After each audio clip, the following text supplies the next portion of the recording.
hamaze iminsi hicisha utuntu n'utundi ku rubuga rwa Facebook, aho benshi baguma biyumvira ati mbega ibi bintu yoba ari bikintu cayi n'ibiki.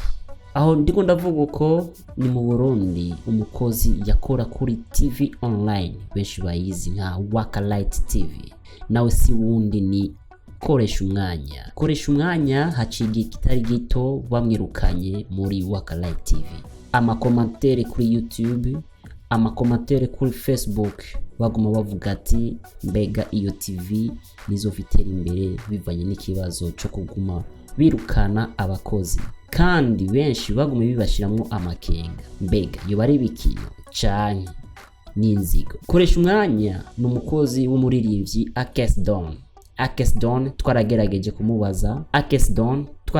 kumubaza mbega ni igiki cyatumye mwirukana Koreshumwanya. Akes yavuze ati na menshi novuga mutamubagije.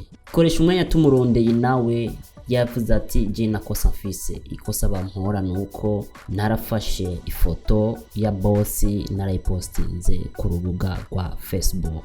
Ariko igitangaje uno munsi n'umunezero ku muntu yitwa Koreshumwanya. Mu kanya twabonye gato yanditswe ko ngo welcome back Koreshumwanya, welcome back Koreshumwanya. Nituramenya neza mbega Koreshumwanya agarutse gukora canke byagenze gute. Reka ndabibutse neza yuko Koreshumwanya bace bamuhora ideni yarafise ya kampuni ya Wakalight TV nimba ari miliyoni. Turamenya neza ko yoba yayirishe canke byagenze gute.